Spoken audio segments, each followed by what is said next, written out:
Tenemos un curso muy importante en esta tarde, hoy martes 15 de marzo del 2022, titulado Acciones esenciales en enfermería para mejorar la práctica clínica.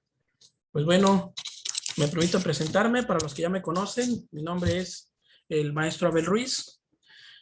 Soy director de OBSECU Oaxaca y en esta tarde les vamos a presentar este tema con la maestra enfermera especialista en salud pública, Lorena Berenice Vega Arriaga. Ella labora en el Instituto Nacional de Rehabilitación de la Ciudad de México. Y pues ahorita nos da gusto saber que ya tenemos 42 personas activas en nuestra plataforma. Me da gusto que tenemos un amplio margen de participantes. Tenemos ya que se están presentando de diferentes lugares. Vamos a mencionar algunos. A Arbeli Esmeralda Bello Alcaraz del Hospital Regional Naval de Acapulco Guerrero. Bienvenida. Mauricio Morales Nolasco del Hospital Regional Naval de Acapulco. Igual, bienvenido. Dale la bienvenida a Juana Lisette Adame Verónica del Hospital Regional Naval de Acapulco, a Alexis Eduardo Reyes Carrillo, bienvenido, a Daniel Galván Ramírez, Hospital Regional Naval de Acapulco, Yesenia Pulido, una colega muy conocida en todos nuestros cursos, bienvenida Yesenia. También para saludar a Alexis del Hospital Naval de Acapulco, Mónica Georgina Galindo de la Ciudad de México, saludo Mónica, una alumna de la egresada de nuestro diplomado en vacunología para enfermería, muy bien Mónica. A la licenciada en enfermería Zaire Jiménez García del Hospital Regional Naval de Acapulco. Bienvenida, Alic. Un saludo. A la licenciada en enfermería Ana Silvia Guzmán Cornejo del Hospital Naval de Acapulco. Tenemos a Araceli Jiménez Quinto, también una colega que todas las tardes de los martes nos visita también. Bienvenida. A Rosa Erlinda Alvarado Méndez, igual del Hospital Naval de Acapulco. Y al gran amigo Henry Efraín Vázquez Palmero. Un saludo, maestro, bienvenido, profesor de nuestro próximo diplomado a iniciar en salud pública. Bienvenido, Henry. A la enfermera Elia Sachinas Moreno del ISSSTE de Tehuantepec, saludo. Enfermera intensivista Elia Sachinas, muy bien. A Marco Antonio Fuentes Zárate de la región del Istmo, bienvenido. Ruby Barragán del Hospital Naval de Acapulco. A la enfermera, a la maestra Marisela Felicita Robles Juárez del Hospital Regional Presidente Juárez y el Hospital de Alta Especialidad de Oaxaca. Saludos. A Henry, Jurisdicción Sanitaria 2, Istmo presente. Bienvenido. María Elena Gavia de Casting, Toluca, Estado de México, también una colega conocida todas las tardes en nuestros cursos. Y a Cindy Yasmín Sánchez Loesa del Hospital Naval de Acapulco. Tenemos muchos colegas del Hospital Naval de Acapulco, es un gusto que nos acompañen en esta tarde. A la enfermera urgencióloga Esther Ruiz Carballido del ISSSTE de Puerto Escondido. Un saludo hasta allá, hasta la costa. Y a Ruth Ramírez Rojas del ICEMIN de Chalco. Saludos hasta Chalco. Ruth, bienvenida. Pues bueno, bienvenidos a todos. Pues ya tenemos en pantalla a la maestra Lorena Vega. Bienvenida, maestra. Un gusto saber que está con nosotros en esta tarde. Como siempre, agradecer su apoyo. Ya lo ha hecho anteriormente con nosotros en las demás ponencias que hemos tenido. Y hoy nos tocó esta sesión de acciones esenciales en enfermería para mejorar la práctica clínica. Pues bien, maestra, la voy a hacer hospedadora para que proyecte el tema. Pues como le comento, cuenta con 2 horas para la proyección del tema y al final vamos a tener preguntas y respuestas.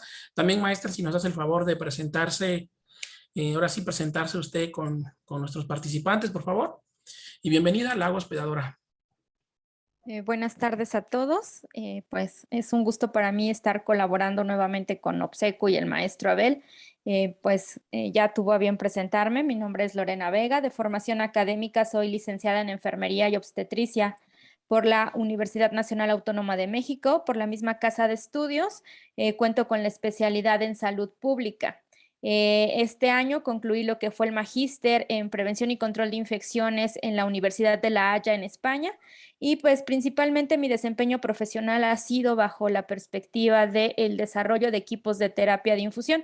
Fui enfermera fundadora del equipo de clínica de catéter del Instituto Nacional de Rehabilitación, en donde me desempeñé por más de 8 años y pues eso es lo que me ha dado como que el parteaguas o la mayor parte de aplicación de mis prácticas clínicas y mi enseñanza hacia la formación de personal específicamente enfocado hacia la parte de manejo de dispositivos intravasculares. De igual forma, pues mi enfoque y también mi mayor parte de desempeño profesional va enfocado y dirigido hacia la parte de prevención y control de infecciones propiamente en el tercer nivel de atención, que es el área en donde laboro actualmente. Pues bien, sin mayor preámbulo, voy a continuar para poder compartir con ustedes lo que sería el tema del día de hoy, la parte de las acciones esenciales para la seguridad del paciente.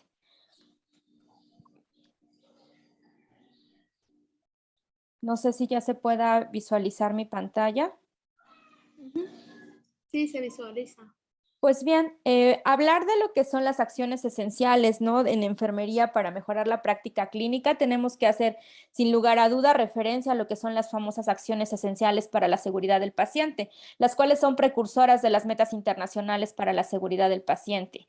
Dichas acciones esenciales parten de lo que es el Consejo General de Salubridad, mediante lo que es también la convocatoria en relación hacia hacer ciertos ajustes para la vinculación de la seguridad del paciente, a los cuales les estamos brindando atención en nuestros centros sanitarios. Dentro de estas derivaciones, ¿no? Se ejecutan los ejes primordiales hacia los cuales se identifica la necesidad de empezar a implementar medidas o barreras de contención para disminuir los errores derivados de ciertos procesos y procedimientos, que si bien es cierto, regularmente se asocian más hacia el área de enfermería, no son exclusivos de esta profesión, deben de ser 100% aplicativos a todos los integrantes de las instituciones sanitarias, desde las partes administrativas hacia las partes operativas y también hacia las situaciones de mantenimiento. Cada uno de estos con el objetivo de poder proveer y poder alcanzar ese objetivo que se tiene planteado para poder disminuir los riesgos asociados y vinculados hacia la parte de la atención sanitaria.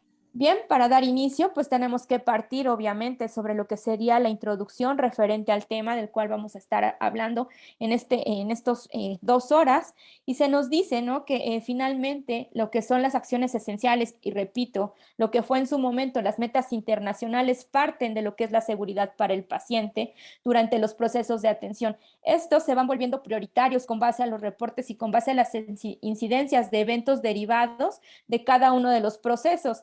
De igual forma, la falta de seguridad en estos procesos de atención a la salud va a producir daños a los pacientes, que en la mayoría de las ocasiones ha llegado a cobrar vidas y que en otras ha dejado secuelas que llegan a ser muy graves y ha generado no únicamente afectaciones personales, que incluso a nivel de salud pública y por parte de la Organización Mundial de la Salud viene un término derivado que se llama DALIS, lo que son los años ajustados a discapacidad, por las siglas en inglés, y estos no son más que empezar a hacer una relación o una correlación individual por país, tomando en consideración lo que sería la esperanza de vida de cada uno de estos países y en qué momento se está presentando este daño a la salud que está tergiversando el desarrollo específicamente de la población económicamente activa.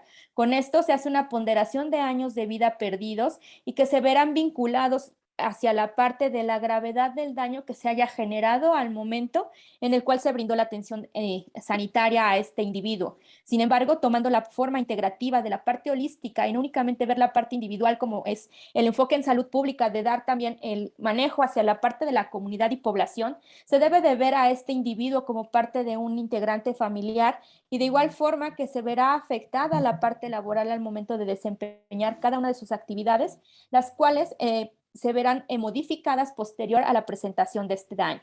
Y hablándolo desde el enfoque hacia la parte de contributiva de gastos en salud, pues estos incrementan los altos costos hacia las instituciones, ya que con ello se va a incrementar lo que serían las estancias hospitalarias y los días de estancia a cama, y de igual forma sería la atención del paciente.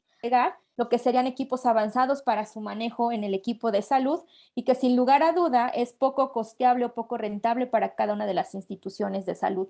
Con base en esto y con base en el enfoque prioritario que da la Organización Mundial de la Salud, muchos sistemas de salud a nivel internacional han hecho esa transición de aseguramiento. El que ha tenido mayor ponderación pues es Estados Unidos, en el cual pues sabemos que se brinda la parte de atención médica mediante el uso de seguros o agencias proveedoras de servicios. Entonces, Entonces, si se llega a detectar que la complicación que se está teniendo en el paciente fue derivada de la atención sanitaria, la institución debe de cubrir el 100% de los gastos y totalmente se deslinda el seguro del individuo al cual se le generó el daño. Es por ello la importancia de que nosotros aprendamos a identificar cuáles son esos actos y esos procesos en los cuales son más susceptibles de generar un daño, pero sobre todo, no únicamente identificarlos, sino poder implementar estrategias que a nivel de, insisto, del Consejo General de Salubridad, se empiezan a implementar las estrategias que tienen una índole internacional y que por ende deben de ser de carácter obligatorio su cumplimiento. Sin embargo, hasta la actualidad, existen riesgos en relación a que no se logra una notificación inmediata o que existen aún variaciones en la implementación de las recomendaciones ya emitidas de manera puntual en este tema. Para ello, pues tenemos que seguir retomando la parte del encuadre, como lo sería la parte de la seguridad del paciente. La seguridad del paciente viene delimitada o es un movimiento, ¿no?, que surgió a nivel internacional como una reflexión sobre el tipo de atención de salud que se brindaba. Anteriormente, la atención sanitaria no era vigilada, por decirlo de alguna manera, sino que exclusivamente se llevaba y se ejecutaba de una manera normal. Y de manera tácita se pensaba que la muerte o algún daño generado era inherente hacia el propio proceso.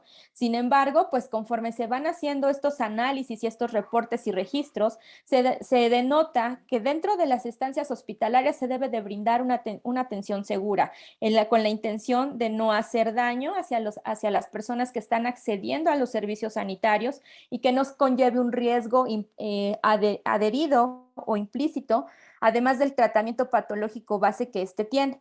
Es importante considerar que dentro de la seguridad del paciente, insisto, si bien es cierto, se hace mayor énfasis hacia la parte integrativa de lo que sería el manejo propio del área médica, se debe de involucrar a todos los actores dentro del sistema de salud. Específicamente se habla que se tiene que lograr la sensibilización a nivel administrativo, ya que de este derivará algunos aportes económicos bajo presupuesto que son necesarios e imperantes, su disponibilidad para poder implementar cada una de las estrategias derivadas de cada una de estas acciones, como lo iremos viendo. Es importante, ¿no?, también saber que la seguridad del paciente es considerado un problema de gran impacto económico y social, por lo que anteriormente veíamos a nivel de la introducción. No podemos ver únicamente al individuo como un ser aislado, sino que debemos de ver que forma parte de una comunidad, y al formar parte de una comunidad, la alteración a él va a alterar en sí la interacción entre cada uno de sus miembros, empezando por la familia y posteriormente yéndonos a escaladas mayores. Pero sobre todo, que a pesar de que son problemas potencialmente graves, a su vez son prevenibles. De ahí la importancia de la implementación de las medidas de barrera de identificación para poder así disminuir los daños relacionados hacia la atención sanitaria. Hablando específicamente de cómo se da la distribución en relación a la epidemiología a nivel nacional, de acuerdo a las estimaciones, ya que también hay un subregistro de lo que serían eventos adversos asociados a la atención sanitaria, en México se estima que el 2% de los pacientes hospitalizados muere. Sin embargo, dentro del 8% padece un daño en el cual pues, puede generar secuelas irreversibles, incluso hasta con pérdidas de la función de algún miembro o alguna extremidad, a lo cual pues a esto se le empieza a englobar y se empieza a definir lo que sería la causa de eventos adversos relacionadas a la seguridad del paciente. Mismos, que este sería otro tema, es empezar a hacer los actos de notificación referentes a los eventos adversos para empezar a formar una estadística local y posteriormente hacer una estadística nacional de impacto para poder implementar y poder así afinar y sensibilizar cada uno de los procedimientos a los cuales nos estamos enfrentando en la atención diaria del paciente.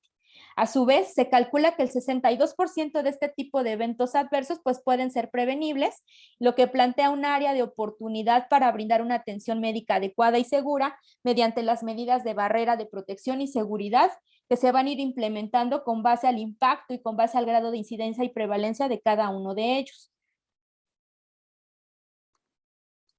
Pero bien, ¿cómo se definiría lo que son las acciones esenciales? Pues se nos dice que son acciones esenciales que cada establecimiento de atención médica deberá observar con el objetivo de mejorar la seguridad del paciente durante los procesos de atención clínica.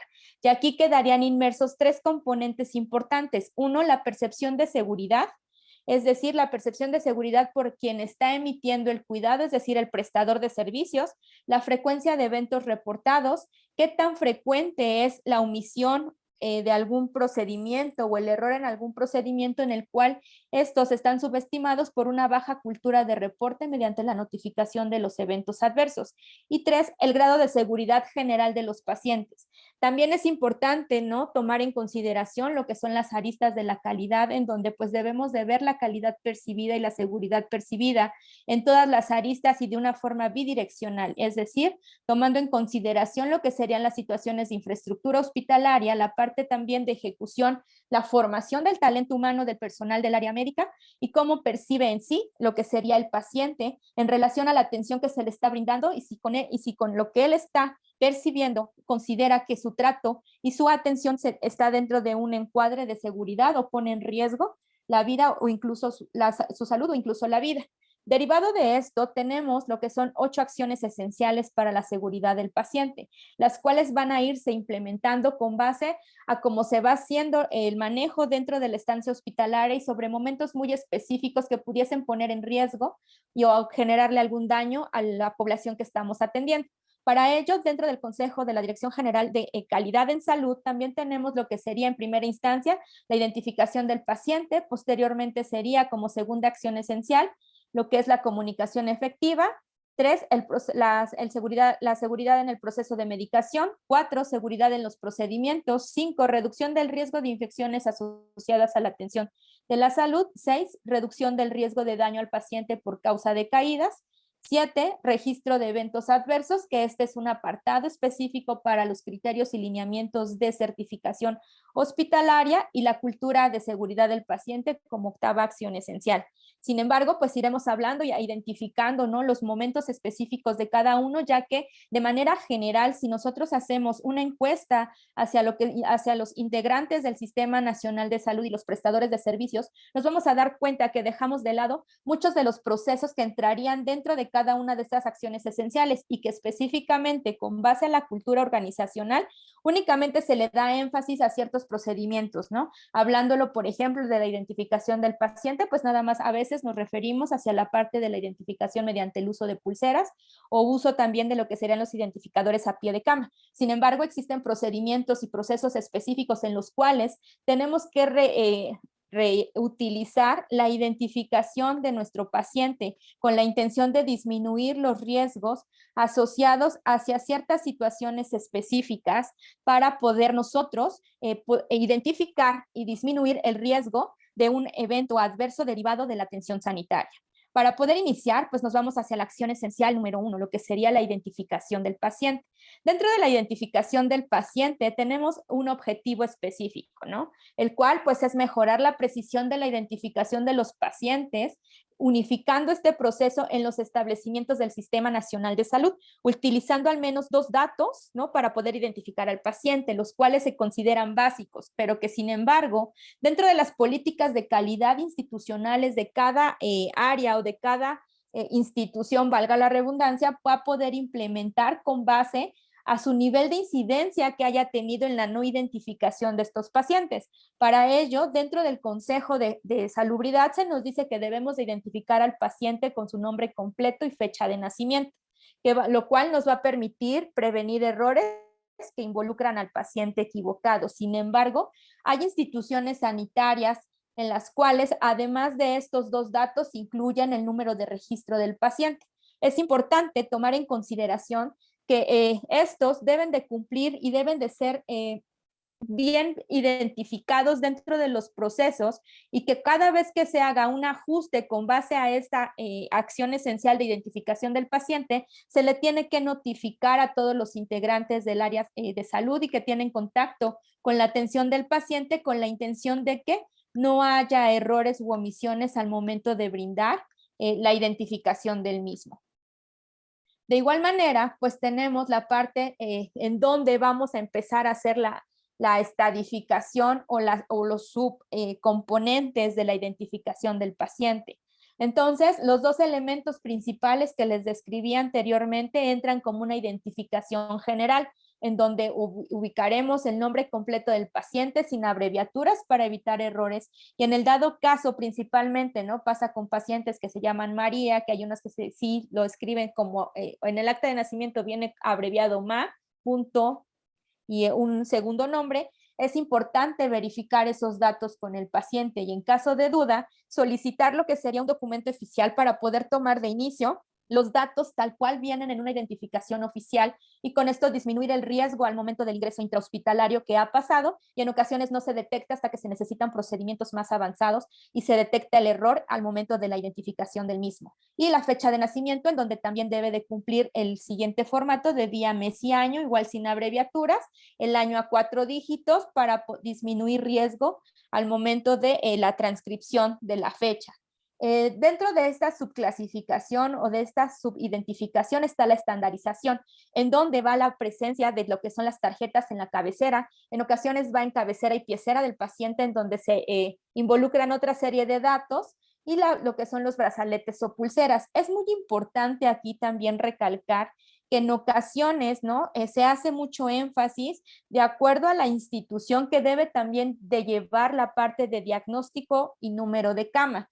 Sin embargo, dentro de lo que especifican los estándares en relación a las acciones esenciales, dice que estos no deben de ser considerados o no deben de ser tomados en cuenta, ya que pudiese generar incluso un factor en contra, como sería la identidad de dirigirnos hacia la identificación de este únicamente haciendo alusión al número de cama. Es por ello que dentro de las tarjetas y los brazaletes de identificación debemos de hacer énfasis sobre la parte del nombre completo, fecha de nacimiento, con la intención de poder individualizar el cuidado. Hay en algunas instituciones que caen también en la situación de poder identificar al paciente mediante lo que sería el uso del CURP. Sin embargo, se nos dice que a mayor cantidad de datos aumentamos incluso el riesgo de no identificación correcta del paciente. Es por ello que tenemos que hacer alusión hacia lo que ya está específicamente establecido con la intención de poder nosotros estandarizar esa identificación en cualquier instancia, ¿no? De hospitalaria a nivel nacional. Es importante también mencionar que dentro de la identificación general, pues es importante mencionar que todos los documentos deben de tener los mismos datos. Insisto, en ocasiones puede ser que al momento del ingreso intrahospitalario, por nervios, por estrés, pudiera ser que el familiar que proporcionó los datos proporcionara uno de estos datos mal. Es importante que en todos los filtros de ingreso hasta el área de hospitalización se vaya vinculando y se vaya asociando cada uno de estos documentos con la intención de poder verificar que todos estos cuenten con los mismos datos y poder así disminuir errores de identificación. Como les mencionaba, es importante no incluir el número de cama ni tampoco el servicio. Sin embargo, insisto, hay algunas instituciones que sí los consideran dentro de la identificación mediante el brazalete y la pulsera. Asimismo, también pues el diagnóstico tendría que ser omitido. Dentro de lo que es la tarjeta de cabecera, pues se tiene que hacer mayor énfasis en aquellos pacientes que se tendría mayor riesgo con base al tipo de tratamiento que van a recibir. Dentro de esta identificación estandarizada, pues pone a pacientes que tienen lo que sería una relación en las situaciones de manejo de tratamientos más invasivos como los serían procedimientos de hemodiálisis, quimioterapia, en donde se tiene que hacer mayor énfasis y que incluso nos da una asociación de relación en tamaño de ubicación con base a la tarjeta respecto al resto de información asociado hacia la parte del nombre y la fecha de nacimiento, que se dice que debe de tener una relación de 2:1 si nosotros prestamos atención en nuestras identificaciones a nivel institucional. Veremos que es un recuadro de mayor tamaño en donde lo primero que vamos a ubicar son estos dos datos con la intención de poder nosotros identificar prácticamente de manera inmediata en cada uno de los procedimientos que vamos a realizar con el paciente. Dentro de esto, pues también viene, ¿no? ¿Cuándo es necesario la identificación previa a procedimientos? Es bien cierto que la identificación del paciente la tenemos como que constatada o la tenemos más presente cuando son situaciones de alto riesgo. ¿A qué me refiero? Por ejemplo, cuando el paciente va a ser trasladado a cirugía. Sin embargo, dentro de lo que son las acciones esenciales para la seguridad del paciente, se nos dice que debemos de considerar esta identificación y que pocos hacemos al momento de la ejecución de procedimientos, como lo pudiese ser la administración de medicamentos. A veces siempre damos por sentado y nunca nos dirigimos al paciente antes de la administración de un medicamento. Todo lo hacemos de manera rutinaria. Y ni qué decir, por ejemplo, al momento de la administración de infusiones intravenosas, que ni siquiera corroboramos el dato o vinculamos que los datos que estamos teniendo de identificación en la solución intravenosa sean los mismos hacia la parte de lo que tenemos la identificación individualizada o estandarizada, como lo sería la identificación a la cabecera del paciente. Es importante también hacer la identificación, y aquí entraría otra situación, como lo veremos más adelante. Además de la identificación, realizar una doble verificación al momento del manejo y la transfusión de hemoderivados. De igual forma, se debe de cotejar el nombre antes de la extracción de sangre o cualquier otra muestra para análisis clínico, que esta se tendría que hacer en 3 pasos o en 3 momentos. 1, antes de tomar la muestra, con la solicitud en mano, corroborando tanto de manera verbal con el paciente como haciendo la identificación mediante la pulsera o en su defecto, mediante lo que sería la tarjeta a nivel de la cabecera del mismo, para poder nosotros disminuir el riesgo de tomar una muestra equivocada en el paciente equivocado y que pudiese conllevar riesgos o daños irreparables si nosotros no lo realizamos de una manera correcta. Antes de realizar procedimientos médicos y quirúrgicos, que creo yo esta es en la que más énfasis se hace, sin embargo, insisto, debemos de tomar en consideración todos y cada uno de los procesos y procedimientos a los cuales tenemos contacto en el paciente. De igual manera, y tampoco, o son pocos también los que lo realizan, antes de hacer traslados del paciente, ya sea dentro o fuera de nuestra instancia hospitalaria, ya que regularmente siempre, y pese a que es una mala práctica, únicamente nos enfocamos hacia el número de cama o hacia única o exclusivamente el nombre del paciente. Sin embargo, ha sucedido que quizá en una sala común pudiésemos tener pacientes con el mismo nombre y con lo cual pudiese conllevar una identificación errónea del paciente. Es importante también mencionar, y es algo que dentro de la cultura organizacional también tiene una amplia área de oportunidad, y esto es ante la dotación de las dietas. Regularmente, pues lo que ocurre, ¿no?, de manera general, es únicamente poner tarjetas de identificación sobre las charolas de la dieta del paciente, y en la cual incluso nada más hace alusión al número de cama y al tipo de dieta. Sin embargo, no viene personalizada ni identificada con el nombre del paciente, y si en el dado caso tuviese una comorbilidad, si tiene un tipo de dieta específico, lo cual pues se tiene que empezar a fortalecer, y es por eso la importancia de incrementar y de implementar lo que sería, ¿no?, la cultura organizacional, para que todos nos apeguemos hacia lo que nos piden las acciones esenciales. De igual forma, también debemos de hacer la identificación antes de iniciar terapias de reemplazo renal, y obviamente ante la identificación de cadáveres. Es importante también dentro de esto, de la identificación del paciente, en la cual podemos ir haciendo más sensible para disminuir los riesgos. Existen también lineamientos en los cuales se nos dice, en el caso de lo que es la administración de soluciones intravenosas, ¿no?, poner el nombre completo del paciente, la fecha de nacimiento, qué tipo de solución tiene, si tiene algún hemocomponente o está ligado con algún otro medicamento, y en el cual incluso tenemos que ponerle alertas visuales con la intención de disminuir riesgos al momento de la medicación. Es imperante colocar la fecha, la hora de inicio, la hora de término, y también el cálculo de goteo específico de por minuto, para poder hacer así más segura la administración de medicamentos, y que también conllevaría una adecuada identificación previa a procedimientos. Al momento de que nosotros también trasladamos al paciente a la realización de estudios de imagenología o rayos X, previo a la realización de una insonación o incluso la toma de los propios rayos X, tanto el personal que está entregando al paciente para la ejecución del procedimiento, como el técnico radiólogo o el técnico que va a realizar y ejecutar el procedimiento, debe de realizar la identificación del paciente, en donde pues obviamente tomaremos como preámbulo los 2 puntos importantes: nombre y fecha de nacimiento, y también el nombre de quien realizó y ejecutó el procedimiento. Esto, por si en algún momento dentro de la cadena de atención se detecta que hubo un error, poder identificar, no de manera punitiva, pero sí para manera correctiva, qué fue lo que sucedió durante la atención de ese paciente. Hablando de lo que sería nuestra acción esencial número 2, tenemos lo que es la comunicación efectiva. Y la comunicación efectiva también es una de las cuales se ve coartada, pues específicamente se hace mayor énfasis hacia la comunicación entre el personal sanitario. Sin embargo, esta comunicación efectiva debe de ser también hacia la parte del paciente y hacia la parte del familiar al momento en el cual nosotros estamos brindando una indicación, incluso del cuidado como pudiese ser propio del área de enfermería, con el cual pues tenemos que hacer una retroalimentación.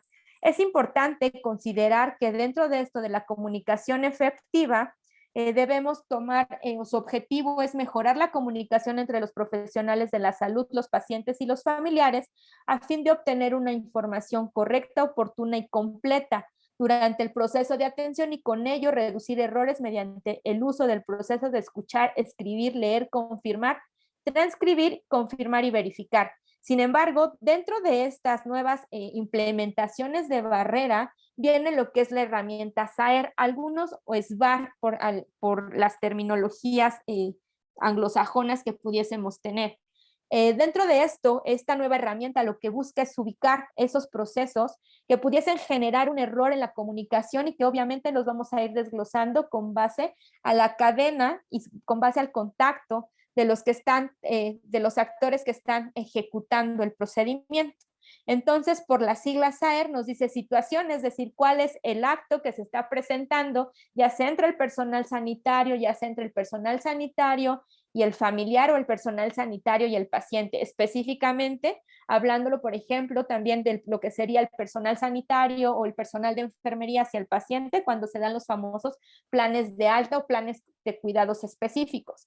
Antecedentes, ¿qué situación previa se presentó para estar ahora sí que presente en la situación actual? En la evaluación vamos a considerar todos aquellos cofactores de riesgo intrínsecos y extrínsecos que pudiesen impactar en la no captura de la información o del mensaje que pudiese generar alguna alteración al momento de la interpretación del mismo. La evaluación, saber si ambos, ¿no?, que están conformando el mensaje y se está emitiendo el mensaje, está quedando claro la parte de el mensaje que se está transmitiendo y si existe alguna recomendación con la intención de poder mejorar el proceso. Sin embargo, esta también de comunicación efectiva se va a hacer hacia la parte de lo que serían nuestras hojas de registro de las indicaciones mediante vía telefónica, en el cual pues nos vamos más a transcribir, confirmar y verificar, pero que también, sin embargo, tiene la deficiencia que en ocasiones la misma persona que está recibiendo el mensaje es la que firma como el emisor del mensaje. ¿A qué me refiero? Es muy peculiar en la parte de indicaciones médicas. Puede ser que el paciente se está descompensando, el paciente tiene dolor, no tenemos un médico de manera física presente en el área de hospitalización o en el área en el cual se esté presentando el evento. Regularmente, ¿no?, los médicos dejan las extensiones o incluso los números personales para poder comunicarse con ellos.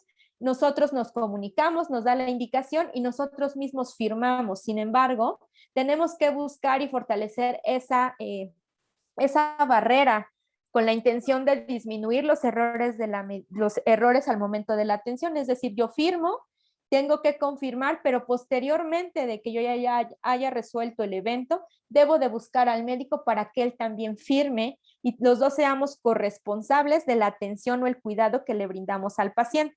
Es importante también estandarizar esta parte en todas las organizaciones, ya que la herramienta SAER es una de las herramientas que apenas se empezaron a implementar antes de pandemia y se empezaban a fortalecer en todas las áreas y que se buscaba también hacer un screening o un cribado de sensibilidad para poder identificar si era necesario implementarlo en todos los momentos o había momentos más críticos con base a la incidencia reportada en cada una de las instituciones.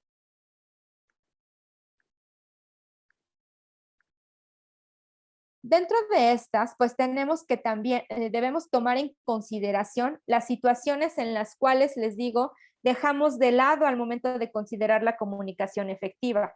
Dentro de lo que se nos describe como parte de subtemas o situaciones en las cuales quedarían inmersas y que en ocasiones dejamos de lado, sería la comunicación entre el equipo médico.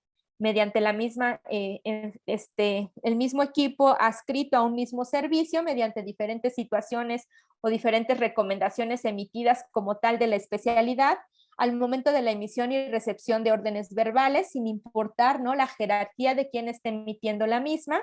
Incluso se dice que también en la emisión y recepción de órdenes verbales tenemos que tomar en consideración todas aquellas indicaciones que le damos de manera verbal al paciente, que debemos de dejar un soporte por escrito, en el cual, en el dado caso de que llegase a generarse alguna complicación por no apego por parte del paciente, haya una evidencia en el cual se le emitió la recomendación, pero que por omisión no quiso ejecutarla.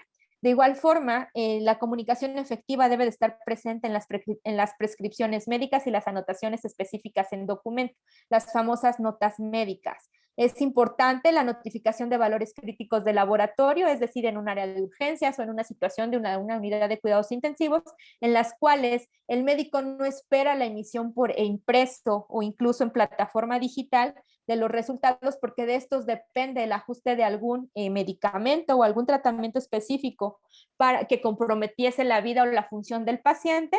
Es necesario también verificar, anotarlos y posteriormente capturar la rúbrica de la persona que emitió los resultados con la finalidad de avalar que realmente lo que el receptor captó es lo que el emisor le notificó al momento de hacer el reporte de los mismos. De igual forma, debe de haber una adecuada comunicación en las situaciones de referencia y contrarreferencia con la intención de no traslados innecesarios del paciente o que incluso alarguen los tiempos de espera al momento de trasladar a pacientes a otras instancias hospitalarias, ya sea con el objetivo de tratamiento definitivo o de tratamientos o de estudios de diagnóstico complementarios. Y de igual forma, debe de haber una comunicación efectiva al egreso del paciente, en donde aquí tiene la vinculación o tendría la obligación el médico de emitir el egreso hospitalario, en donde él tendría que explicar el tratamiento médico referente a los fármacos y los cuidados específicos de la especialidad. Sin embargo, en la mayoría de las situaciones, este proceso lo lleva a cabo la jefa de enfermería o la jefa de servicio. Entonces, dentro del egreso del paciente, también se tiene que dejar ratificado, ¿no?, la parte de la emisión de los cuidados, la parte de entrega de las recetas médicas, y lo cual debe de quedar asentado dentro del expediente clínico como respaldo hacia la atención y la proporción, y que se le ha proporcionado de manera correcta, adecuada, la información, pero sobre todo que el paciente y el familiar o el cuidador primario entendieron de manera explícita cada una de las indicaciones emitidas por parte del área médica. Posterior a esto, pues tenemos nuestra acción esencial número 3, que es la seguridad en los procesos de medicación. Este es el que ha tenido como que una parte de modificación en relación hacia las situaciones que van conllevando la cadena propia de la medicación. Su objetivo, pues, va a ser fortalecer las acciones relacionadas con el almacenamiento, la prescripción, dispensación y administración de los medicamentos para prevenir errores que puedan dañar a los pacientes derivados del proceso de medicación en los establecimientos de salud. Esto es cuando los medicamentos forman parte del plan de tratamiento de un paciente. Es fundamental manejarlos de manera adecuada a fin de garantizar la seguridad del paciente. Y esta es, creo yo, la que tiene sin lugar a duda mayor cantidad de variables, ¿no? En relación a que en ocasiones, por no tener lugares específicos de almacenaje, retiramos las cajas, retiramos los diluyentes, con lo cual yo ya estoy infringiendo esta acción esencial de seguridad en el proceso de medicación, ya que en ocasiones, al no realizar un adecuado almacenaje de los mismos, pudiésemos confundirlos entre sí. Entonces, dentro de esto, vamos a tener que hay cadenas en los cuales vamos a tener nosotros que hacer una parte de identificación muy específica. Y hablando de ello, tendríamos que hacer alusión a los medicamentos que son parecidos tanto en el nombre como incluso en ocasiones hacia la forma de la presentación farmacéutica. Son los famosos medicamentos LASA, ¿no? Los famosos medicamentos similares, en los cuales pues necesitamos nosotros identificarlos para disminuir riesgos de una administración errónea. Y pues los medicamentos LASA por las siglas en inglés de look alike, son alike, pues son todos aquellos medicamentos que físicamente son parecidos o que su nombre suenan parecido. Entonces, dentro de lo que sería el almacenamiento de estos medicamentos, tendríamos que hacer énfasis en una identificación adecuada, insisto, con la disminución, con la intención de disminuir el riesgo en relación a su identificación. Entonces, dentro de la adquisición y almacenamiento, pues tenemos la parte en la cual pues se hace, ¿no?, la parte de la receta médica o la solicitud específicamente por el jefe de servicio con base a las necesidades de prescripción que se haya ejercido por parte del médico tratante para los pacientes que se encuentran hospitalizados. A su vez, la adquisición también la tenemos que traspolar al momento en el que nosotros entregamos una receta médica que, si bien es cierto, no es firmada por personal de enfermería, sí somos como que los emisarios para tener que hacer la entrega del mismo, y en donde debemos nosotros también, a su vez, porque estamos formando parte de ese proceso, verificar la adecuada requisición de esa receta médica, en donde se encuentren los datos específicos del paciente. Nuevamente haríamos lo que sería la acción esencial número 1, identificación del paciente con su nombre completo, además de que debemos de ver la prescripción de los fármacos, haciendo también alusión hacia la parte de sensibilidad o alergia de alguna prescripción que pudiese venir implícita en la receta médica, para poder identificarlo de manera temprana. Y de igual manera debe de venir totalmente requisitada con todos los datos del médico que está emitiendo la misma, en el cual pues debe de contener el nombre completo, su cédula profesional y la firma de quien lo está prescribiendo. Aquí también existen ciertas susceptibilidades, ya que dependiendo cómo se haga el manejo del expediente electrónico o el expediente físico, hay alguna variación, y en la cual también se le tendría que explicar al paciente cuando las recetas no van con firmas autógrafas, sino que van con firmas digitales, porque así ya está prescrito en la institución. Es importante que dentro del almacenamiento también veamos la parte en la cual no quitemos, ¿no?, lo que ya les decía, las cajas específicas de identificación de cada uno de los fármacos, con los cuales incluso pudiésemos alterar la composición química de ese fármaco y que pudiese generar otro evento derivado.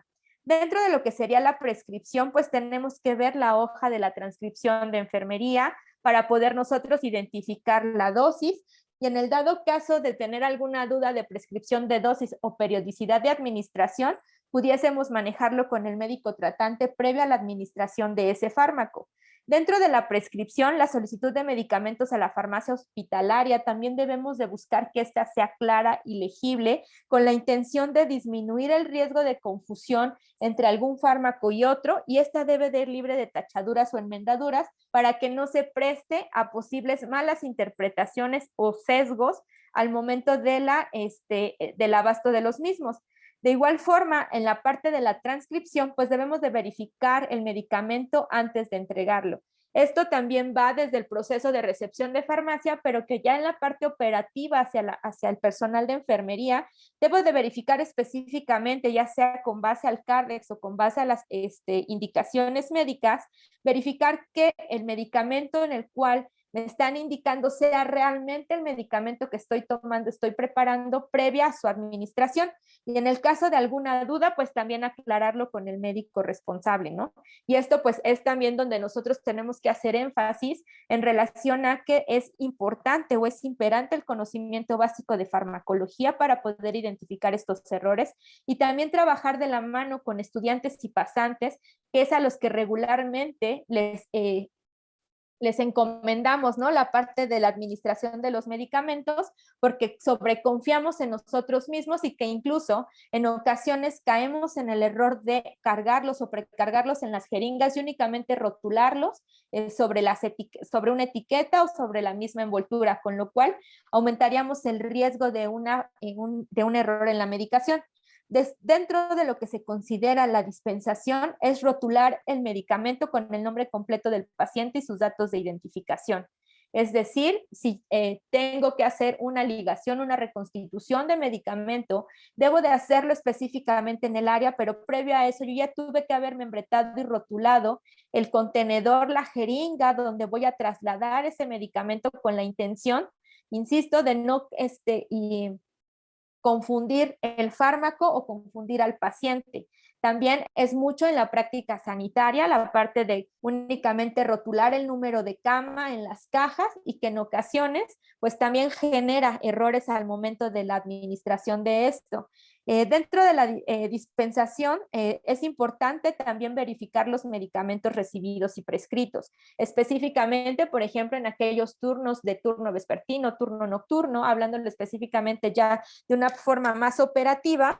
Debo de identificar que lo que se encuentra dentro de los palomares o dentro de los estantes específicos para cada paciente sean los medicamentos que éste tiene prescritos y que no haya un error incluso al momento de la dispensación de estos de manera individual.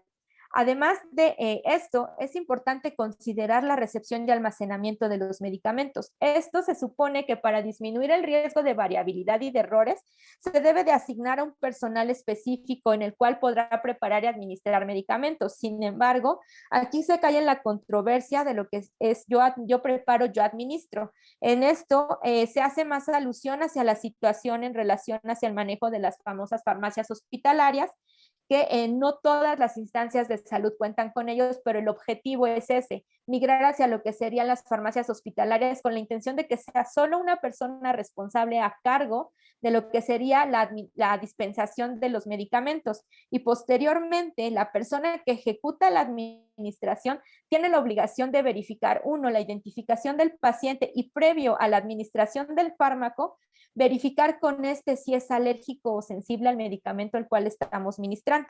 Insisto, ya que caemos en una sobreconfianza y que incluso pudiese hacer que un fármaco que se usa de manera regular o se usó de manera regular con el paciente, empezó a generar cierto grado de sensibilidad en el cual los mismos pacientes te hacen referencia, pero que muy pocas veces nosotros hacemos referencia a de qué tipo de fármaco le vamos a administrar.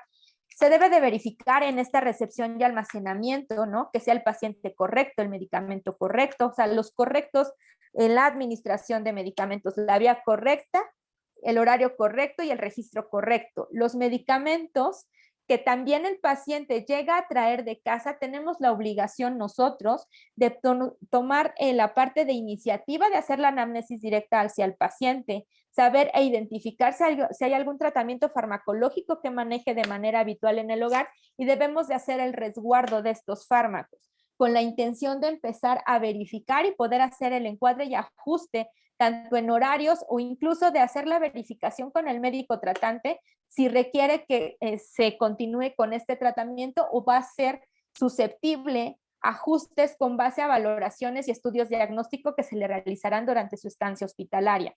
Dentro de lo que es la administración, pues sabemos que vienen los correctos de enfermería, en donde debemos de saber la vía correcta, la dosis correcta. Los medicamentos LASA, que ya les mencionaba, deben de tener una identificación específica.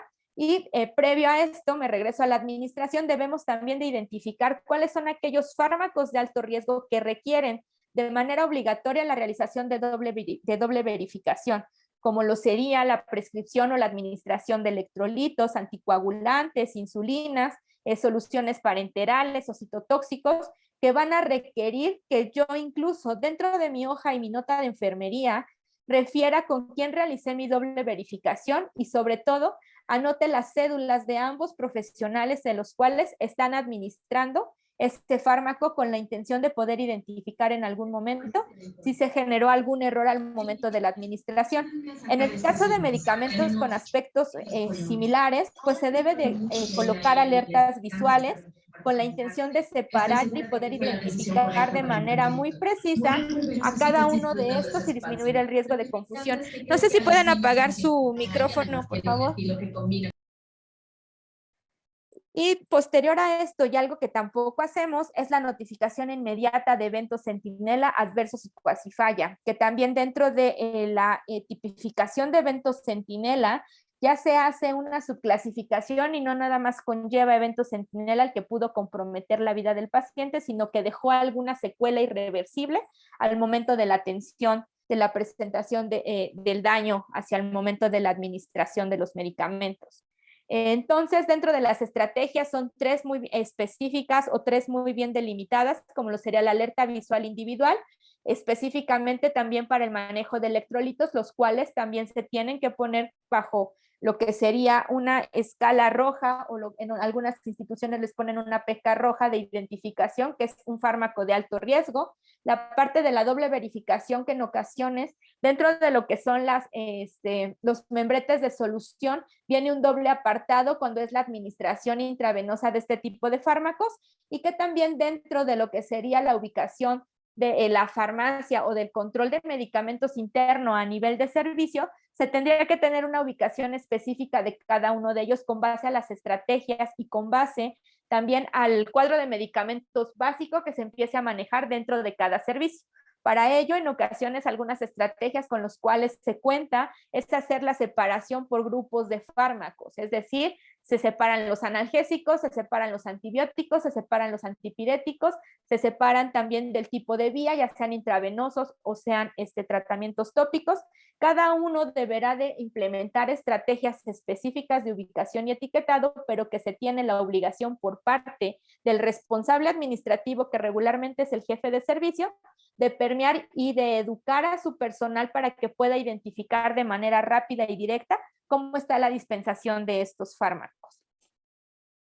Ahora tenemos la acción esencial número 4, lo que sería la seguridad en los procedimientos. En la seguridad de los procedimientos hace alusión también no nada más al acto quirúrgico, sino también a esos procedimientos que conllevan un riesgo al momento de su ejecución, al momento en el cual se está brindando la atención del paciente. Dentro de esto tenemos que su objetivo va a ser reforzar las prácticas de seguridad ya aceptadas internacionalmente y reducir los eventos adversos para evitar la presencia de eventos centinela derivados de la práctica quirúrgica y de procedimientos de alto riesgo. Estos ya sean dentro o fuera del quirófano por medio de la aplicación del famoso protocolo universal que se encuentra en los establecimientos de salud. Entonces, con base en esto, vamos a tener 3 estrategias específicas, ¿no? Los cuales, pues también debemos de reforzar lo que sería una comunicación adecuada y eficiente entre el personal que va a participar al momento de la realización del procedimiento. Es importante también mencionar la falta de participación del paciente, ya que regularmente las interacciones se realizan con base únicamente a lo que serían los actores o los que van a ejecutar el procedimiento, y estamos hablando específicamente del personal sanitario. Es imperante que también consideremos la implementación de medidas de barrera de seguridad antes de la realización de los procedimientos, en donde vienen ya formatos muy bien especificados o formatos que se han empezado ya a familiarizar más hacia el momento de la ejecución de los procedimientos. Además de la evaluación adecuada del paciente, ay, es que me piden, no sé cuál es la anterior a la 4, ya no puedo regresarme tanto, no sé cuál diapositiva quieran. Entonces ya no, voy casi sobre tiempo, una disculpa.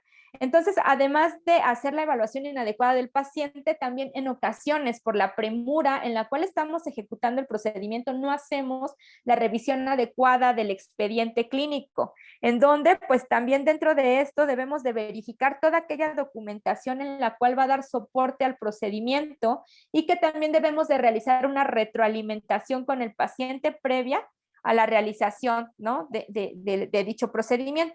Entonces, dentro de esto tenemos lo que es el protocolo universal mediante la implementación de lo que sería el marcaje del sitio anatómico, que sea el sitio anatómico a operar, y que a su vez también se realice de manera correcta, pero sobre todo dentro del tiempo necesario y no con la premura antes o minutos antes de que el paciente sea trasladado al área quirúrgica.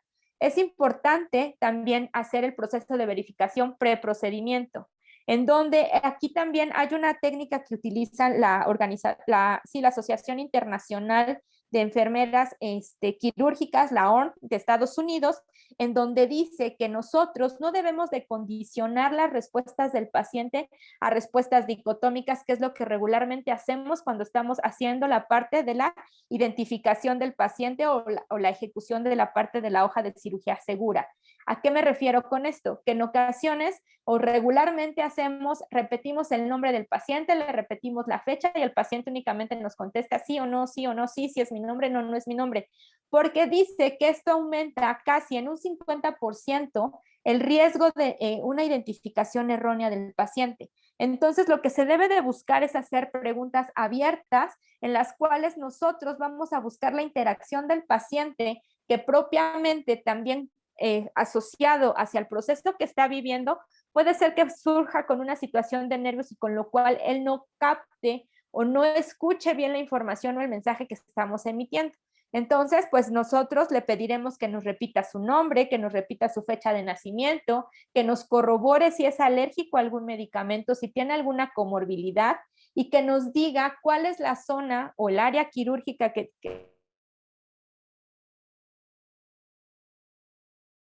asociación de lateralidad y ubicación y poder así nosotros dar validez hacia la parte de identificación correcta o hacer el proceso correcto de verificación preprocedimiento.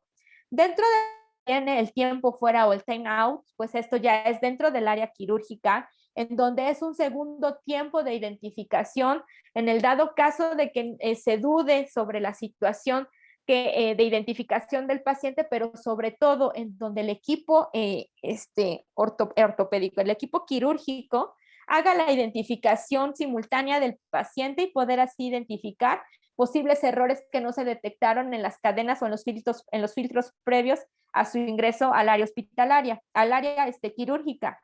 El protocolo universal debe de realizarse en todos los procedimientos quirúrgicos que se realicen en las salas de operaciones, pero también se debe de aplicar en aquellos procedimientos que se realicen fuera de ella que impactarían de manera directa en el paciente. Y dentro de estos, pues van a ser lo que serían procedimientos invasivos. Dentro de esto, del tiempo fuera y lo que sería el proceso de verificación preprocedimiento, entra también lo que sería la identificación del paciente antes de la inserción de medios invasivos, como lo sería la inserción de catéteres venosos.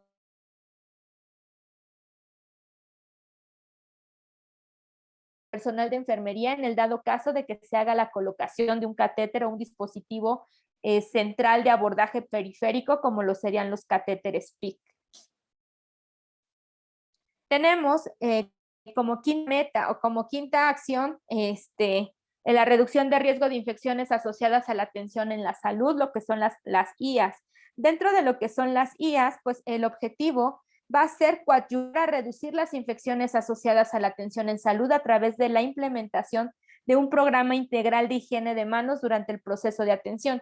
Si bien es cierto, hace alusión específicamente o hace mayor énfasis hacia lo que sería el programa integral de higiene de manos, existen ciertos subcomponentes que tienen que ayudar a cumplir este objetivo. Y además del programa de higiene de manos, también se debe de contar con lo que sería un programa de vigilancia en relación hacia la parte de la dotación de insumos y la estandarización de riesgos con base al estadiaje microbiológico en cada una de las áreas hospitalarias del instituto o de la instancia sanitaria. Dentro de esta acción esencial, van a jugar papeles muy importantes, ¿no? Servicios clave como lo serían las unidades de vigilancia epidemiológica hospitalaria, sobre las cuales recaería esa vigilancia activo-pasiva para la identificación de riesgos que conllevan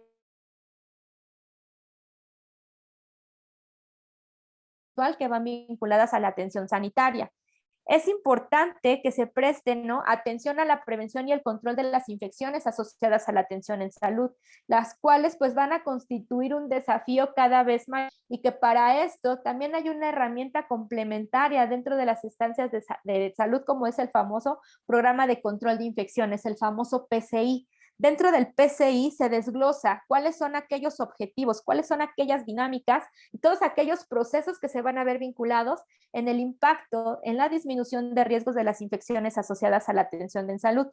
Es importante también mencionar que para nosotros poder apegarnos a esta acción esencial debemos de conocer nuestras tasas de infección para así poder identificar si hay un aumento en el índice de estas infecciones y que finalmente representarían un riesgo de atención a la salud como pudiese generar un brote intrahospitalario por algún agente infeccioso específico y en el cual debemos de estar también capacitados para la contención de este mismo.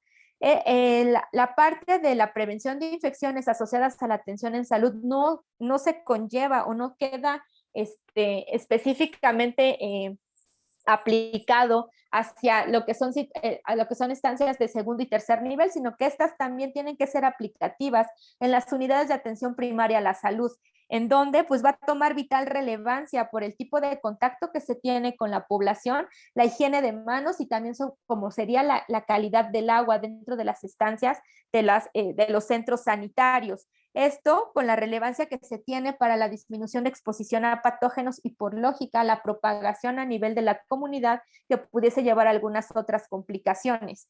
Es importante que dentro de esta acción esencial también tengamos presente cuáles son, hablándolo ya a nivel de segundo y tercer nivel de atención, cuáles son esas enfermedades, esas infecciones a las cuales debemos de prestar vital importancia, que con base a lo descrito en la evidencia tanto nacional como internacional se describen 4 infecciones asociadas a la atención en la salud con base al grado de incidencia y prevalencia en la población, entre las cuales pues vamos a encontrar infecciones de las vías urinarias, las infecciones asociadas al uso de catéteres, las infecciones de sitio quirúrgico y lo que serían las neumonías asociadas a ventilación mecánica. Es importante conocer los mecanismos de transmisión y la etiopatogenia para poder también nosotros implementar protocolos de contención y corrección al momento de brindar la atención sanitaria y que estos deberán de poder prevalecer a lo largo del tiempo para poder impactar de manera significativa en la reducción de estos. Entonces, dentro de las estrategias, pues viene, como les mencionaba, el programa de higiene de manos, el cual no tiene que ser nada más de uso o no tiene que ser nada más reforzado hacia la parte de atención médica, sino que toda la organización, con base a su nivel y grado de bioseguridad de exposición hacia los agentes microbiológicos, debe de conocer los momentos aplicativos para la realización de la higiene de manos. Es importante que dentro de estas actividades y de estas estrategias entra lo que es la monitorización de la calidad del agua y también cuál sería el abasto de los insumos para poder nosotros alcanzar lo que nos emite de recomendación la Organización Mundial de la Salud para lograr una higiene de manos segura. Este tiene que ser un programa bidireccional tanto para el personal sanitario como para el personal hacia las personas que estamos atendiendo, en este caso pacientes y familiares, en donde se busca realizar la enseñanza y los momentos de la higiene de manos hacia la parte de el paciente, pero también sobre todo al familiar, que si bien es cierto ha habido modificaciones en el tránsito intrahospitalario a raíz de la pandemia, se debe de enseñar a los familiares que una vez que ingresan hacia la parte del hospital y van a tener contacto con lo que es el familiar, debe de realizarse una higiene de manos para disminuir el riesgo de infecciones cruzadas o transmisión de microorganismos que pudiesen venir de la comunidad y que se tendrían que implementar o que se tendrían que, transmitir en la parte intrahospitalaria y que generaría un factor de riesgo epidemiológico. Es importante también realizar lo que sería la monitorización y la evaluación y análisis de los datos obtenidos, ¿no? Obviamente, de la vigilancia y la implementación, esto con la intención de poder identificar aquellas áreas de oportunidad o fortalecimiento en las diferentes estadiajes de las estructuras, ya sea a nivel de apego hacia la técnica, falta de insumos o incluso la calidad de los propios insumos que lejos de proveer una seguridad al momento de la ejecución del procedimiento, pudiese favorecer lo que serían lesiones alternas a nivel cutáneo de las manos que predispondría al personal, al familiar y al paciente a posibles infecciones alternas o cruzadas por lesiones a este nivel. Es importante considerar que estos programas van a ser de cumplimiento obligatorio y 100% aplicativo y que en el dado caso de no ejecutarse, mediante el Comité de Control de Infecciones, el CODECIN, debe de hacer el reporte y la notificación de las ausencias o el por qué no se ha logrado el apego con base a las necesidades y las características epidemiológicas de cada institución.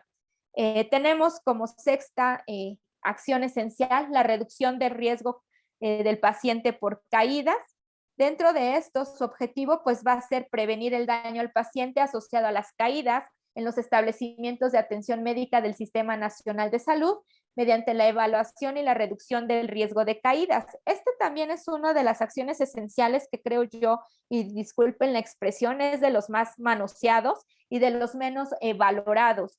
ya que pese a que se nos dice que se debe de revalorar al paciente para poder reubicarlo en su riesgo de caídas, la realidad está que siempre dejamos el riesgo con el cual ingresa el paciente, que sin embargo pudiese ser que ese riesgo se incrementara o disminuyera con base a los procedimientos que estamos realizando, o incluso también va vinculado con base a lo que sería la parte de la medicación, en el cual pudiésemos predisponer a la presencia o alteración incluso mental del paciente que pudiese favorecer las caídas. Dentro de las estrategias, pues es la evaluación y reevaluación del riesgo de caídas y obviamente la implementación de la prevención de caídas. Las caídas son una de las causas más comunes que pues van a generar lesiones y daños en los pacientes, y dentro del contexto de la población que se atiende, los servicios que presta y las características de la población pues siempre se deben de considerar de manera individual. ¿Ya qué me refiero con esto? Que obviamente con base a las características anatomofisiológicas derivadas de la edad, se va a ponderar el riesgo de que la población que yo esté manejando aumente su riesgo de caída. Entonces, si bien es cierto, partimos de un esquema basal, debemos nosotros de identificar cuáles son el mayor riesgo de caídas con base a la población que estamos manejando. Incluso en el caso, por ejemplo, del instituto donde laboro, Instituto Nacional de Rehabilitación, se debe de facilitar un ambiente hospitalario para el desplazamiento con uso de órtesis y sillas de ruedas de la población que asiste, con la intención de impactar en la disminución y el riesgo de caídas.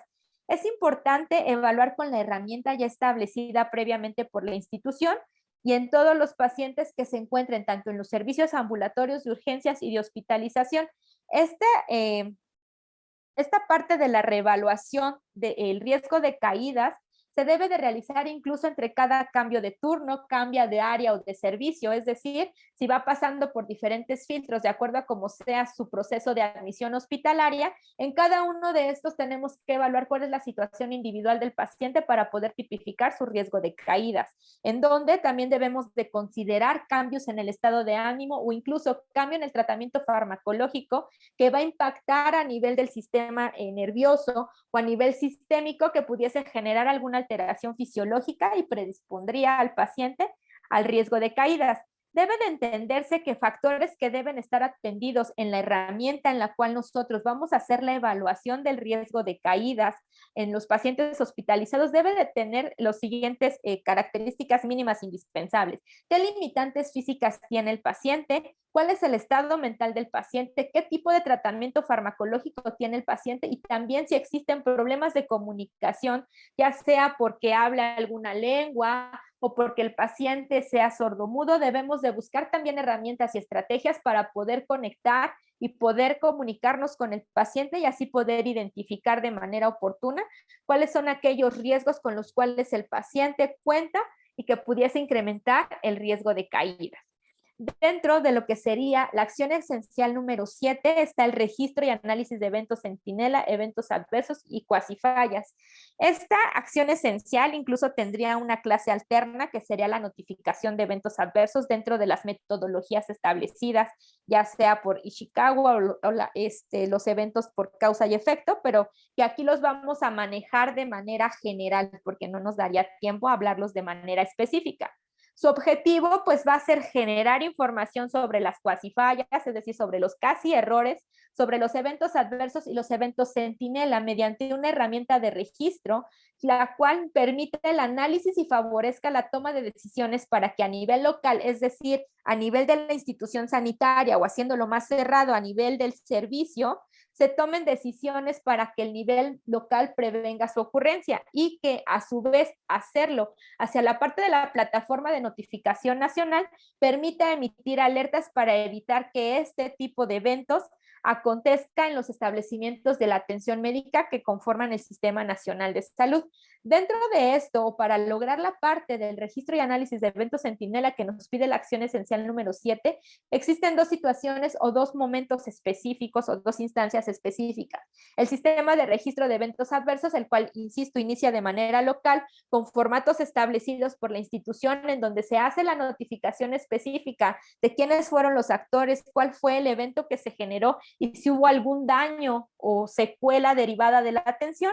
y propiamente el proceso operativo del sistema de registro de eventos adversos, en donde se hace un análisis estadístico de incidencia y prevalencia para poder identificar errores en la atención a nivel ya sea administrativo, a nivel operativo, a nivel de la institución, y poder así implementar medidas de corrección y medidas de ejecución hacia la parte de la disminución de presencia de este tipo de complicaciones.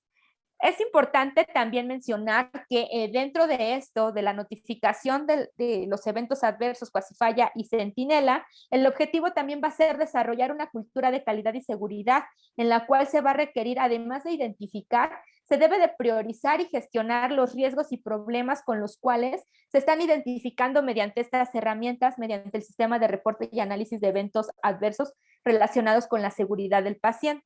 Es importante también que la institución se encuentre abierta hacia la parte de notificación no punitiva, ya que con esto se va a tratar de establecer esa cultura, pero sobre todo sin afán de exponer o evidenciar a una persona o a un servicio, se va a difundir cuáles han sido los resultados de notificación de estos eventos adversos con la intención de que se fortalezca la parte de los procesos, pero sobre todo todos aquellos que vayan vinculados con ese evento que fue notificado.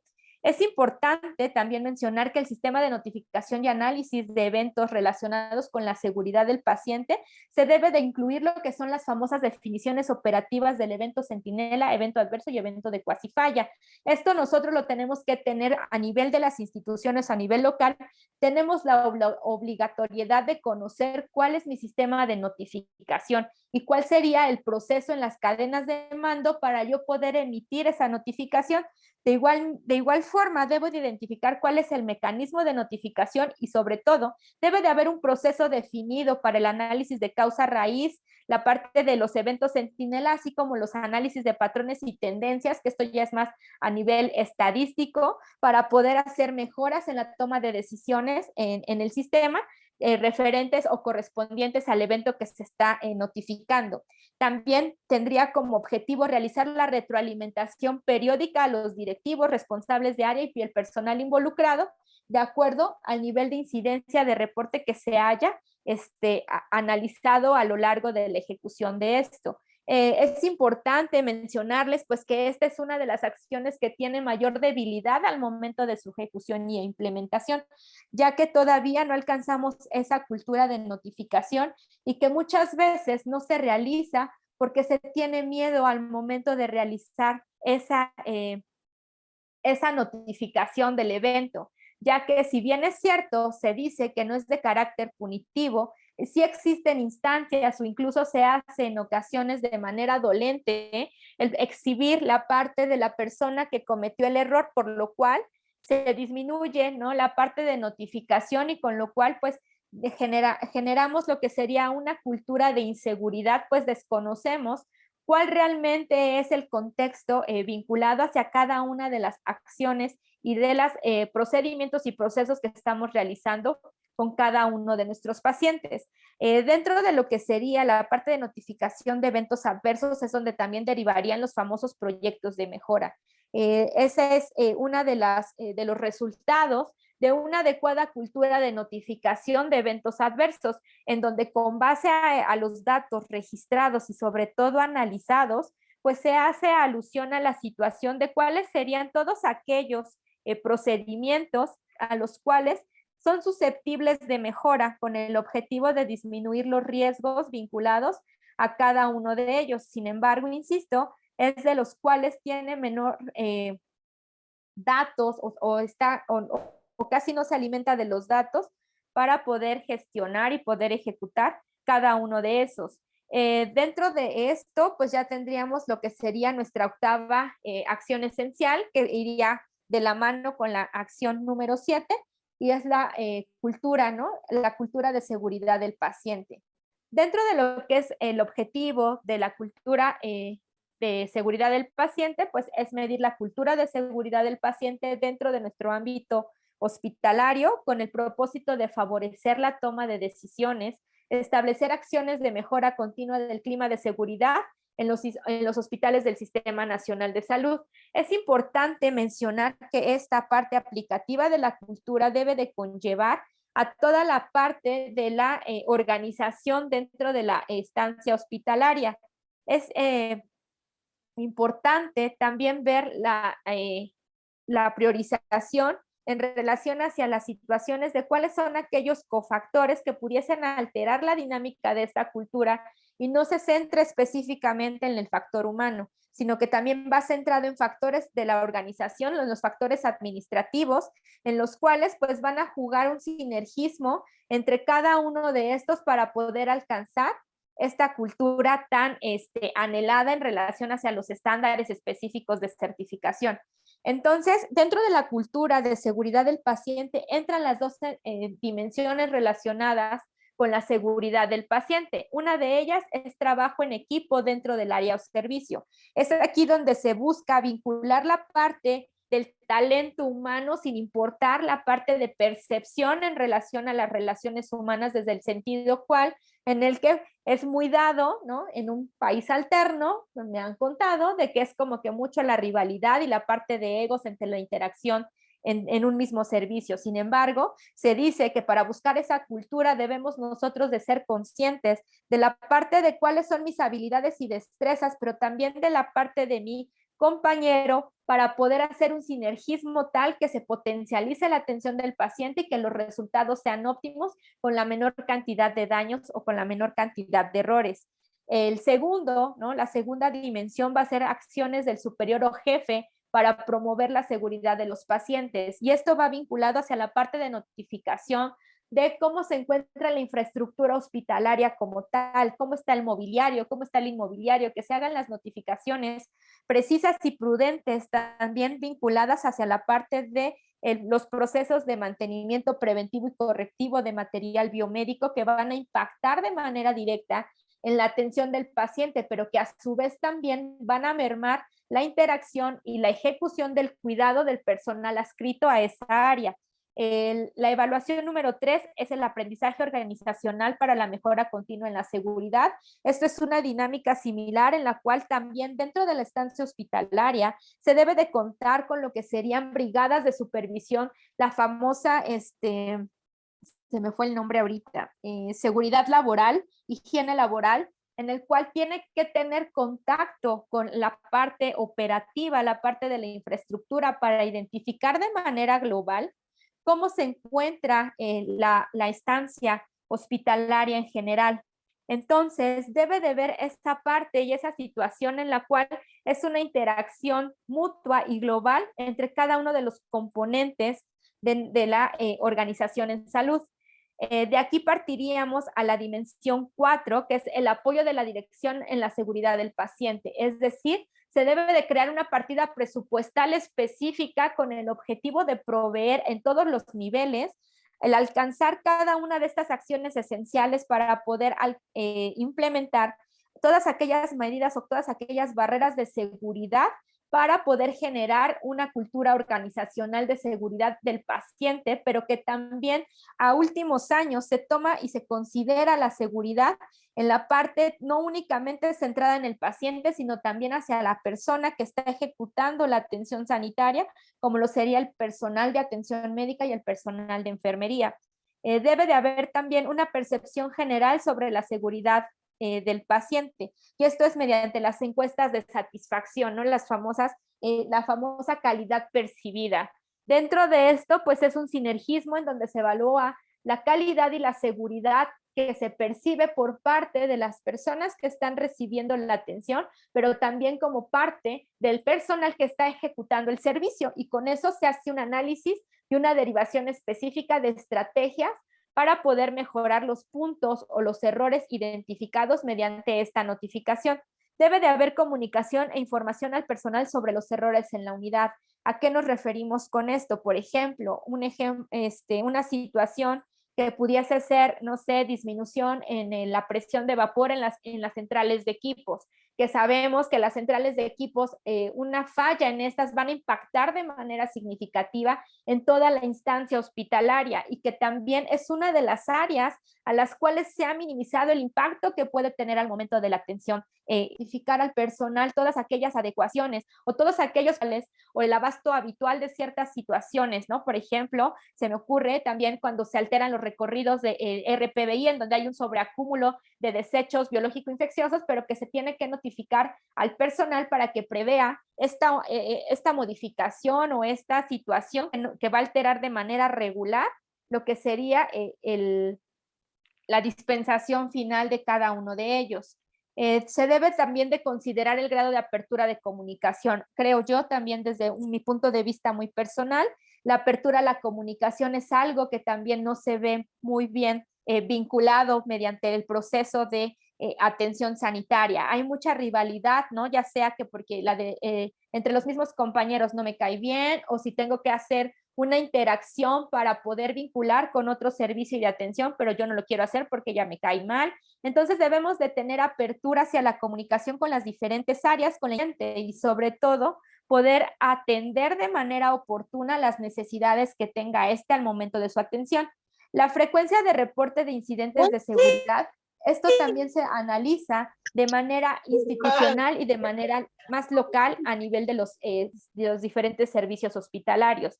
La frecuencia de reporte de incidentes, si pudiesen apagar su micrófono, ¿alguien más tiene habilitado micrófono?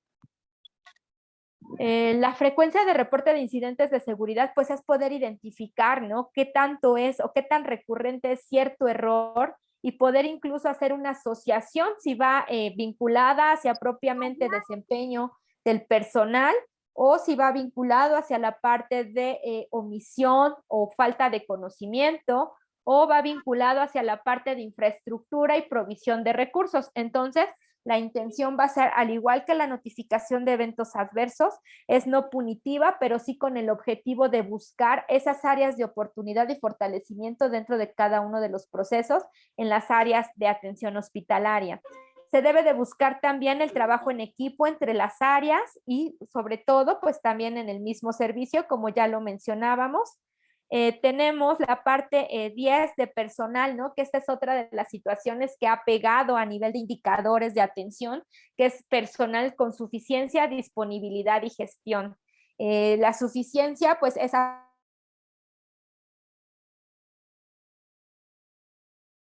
paciente en los cuales también se dice que una sobrecarga de trabajo y una sobrecarga de asignación de pacientes aumenta el riesgo de generar daños. Adriana, ¿pudieses apagar tu micrófono? Estos 4 equipos están ya clasificados, el City, el Bayern, el Madrid y el Liverpool. Vamos a arrancarlos, por favor, del 1 al 4 de más favorito a ganar. Espérenme, porque no. Escucho más el otro micrófono que a mí misma. 4, City. Ya está. Listo. Bien. Entonces tenemos que dentro de lo que sería el personal, pues es donde hay mayor grado de deficiencia en todas las instancias, ya que no se cuenta con la plantilla de personal necesaria o incluso a veces hay inequidad, ¿no? En la repartición de los famosos censos de enfermería y distribución de pacientes. También es importante tomar en cuenta la parte de gestión y la parte de habilidad y destreza del personal con base a la asignación y la gravedad de tratamiento que pudiese tener la población que estamos atendiendo. Insisto, con el único objetivo de poder reducir en manera de lo posible todos aquellos daños vinculados del desconocimiento o de la sobrecarga de trabajo que se pudiese tener al momento de ejecutar el cuidado. Problemas en la transferencia de pacientes o cambio de turno, esto también. ¿Pudiesen apagar su micrófono, por favor? Los problemas de transferencia de pacientes o cambios de turno, pues a veces, ¿no? Que hasta incluso a manera de chiste dicen, pues ¿para qué enlazo si finalmente no tomo en cuenta el reporte que yo le estoy haciendo con base al paciente? Va más bajo mi perspectiva de sentir que mi objetivo real de lo que estoy observando en el paciente. Entonces ahí también tendríamos que hacer una mejora en la comunicación con el objetivo de poder implementar las herramientas que sería en ese momento el SAER o la famosa herramienta SBAR, en donde si tengo algún procedimiento o hay una situación delicada con el paciente, puedo yo hacer esa vinculación directa objetiva para que pueda hacer secuencia en el cuidado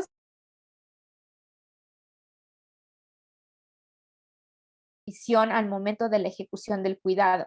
Y la última es respuesta no punitiva a los errores y que también influya, ¿no?, la parte de la percepción personal, algo que tampoco pasa, ¿no? Regularmente somos muy objetivos al momento de hacer la notificación. Entonces, pues tenemos que buscar esa parte, ¿no?, de fortalecer la notificación, no desde el punto de vista de poder culpar a alguien, sino con el objetivo de poder identificar qué fue lo que falló en la cadena de ejecución y poder fortalecer de manera individual, pero también de manera grupal, y hacer la retroalimentación y así poder impactar en la reducción de ese error que se pudo haber ejecutado al momento de la atención del paciente. Entonces,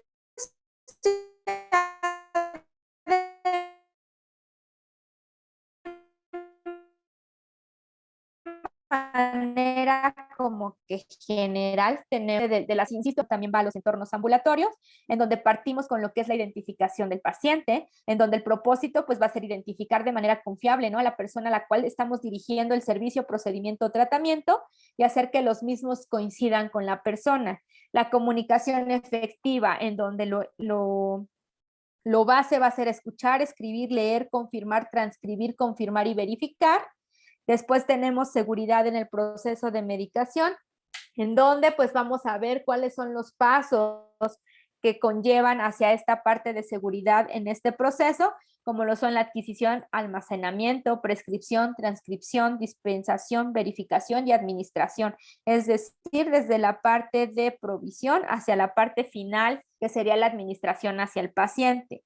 Seguridad en los procedimientos, donde específicamente el gold standard o lo que más identificamos es la parte del marcado del sitio quirúrgico, las listas de verificación de cirugía segura y el tiempo fuera en el quirófano. Sin embargo, sabemos que estos también pueden ser aplicados fuera del quirófano, específicamente cuando se haga la inserción o la aplicación de medios invasivos, en los cuales tendríamos que aplicar cada uno de estos, obviamente traspolado o tropicalizado al procedimiento que se va a ejecutar.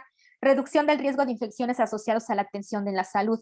En las unidades de atención primaria a la salud, pues tendrá mayor auge la parte de vinculación de la higiene de manos y la cual tendría igual relevancia, ¿no?, lo que sería la exposición a agentes patógenos que pudiesen ser transmitidos de manera directa por contacto. Reducción del riesgo de pacientes por causa de caídas, en donde tendremos que hacer siempre una valoración individualizada del paciente y que el cual se tiene que revalorar con base a su estadía en el hospital, cambio de tratamiento, las limitaciones del paciente, si hay alguna alteración mental, tratamiento farmacológico o si tiene problemas de comunicación, y que pues las instancias de salud tendrían aquí que implementar herramientas que ejecuten una adecuada comunicación con el paciente.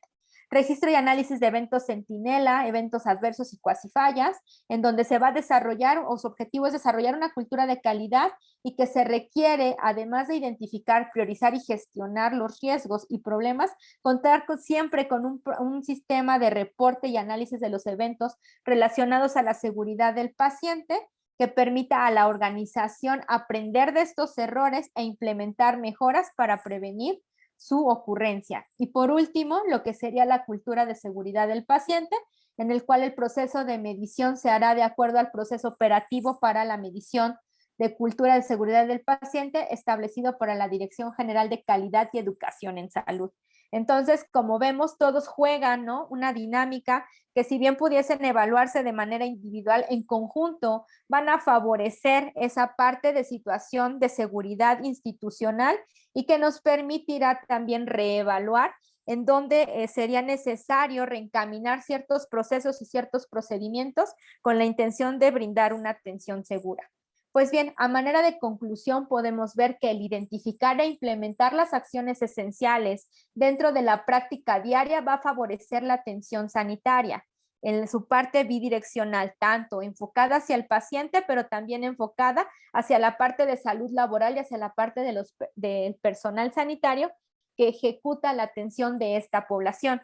El análisis multicausal y el análisis de los factores contribuyentes para la reducción de complicaciones van a impactar de manera directa al paciente, ya que si yo sé hacer ese análisis y puedo yo observar cuáles son mis barreras de contención para la reducción de riesgo, empezaré a favorecer el apego hacia la parte de la cultura organizacional de seguridad hacia el paciente.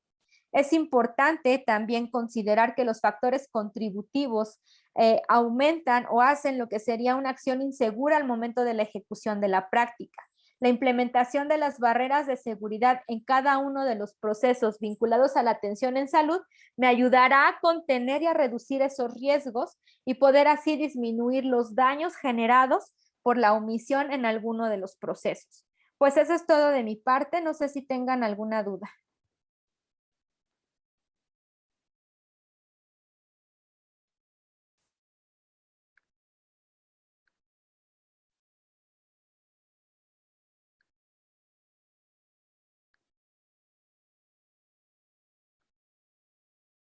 Bien, maestra Lorena, muchísimas gracias por el tema.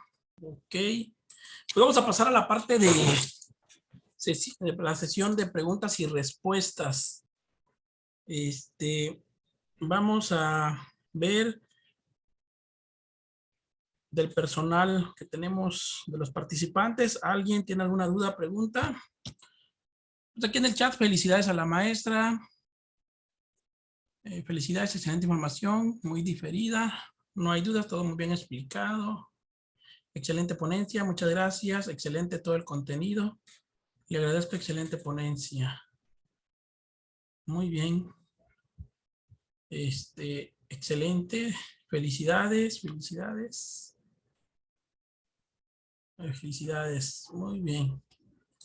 Pues bueno, vamos a comentarle a los participantes que el curso, pues como lo había comentado anteriormente, es totalmente gratuito. Ya los interesados, si desean adquirir su constancia digital, tiene un costo de 250 pesos.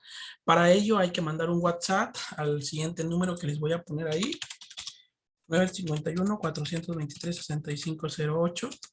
A ese celular hay que mandar a ese número de WhatsApp hay que mandar el nombre completo y grado académico para la obtención de su constancia digital y tiene un costo de 250 pesos.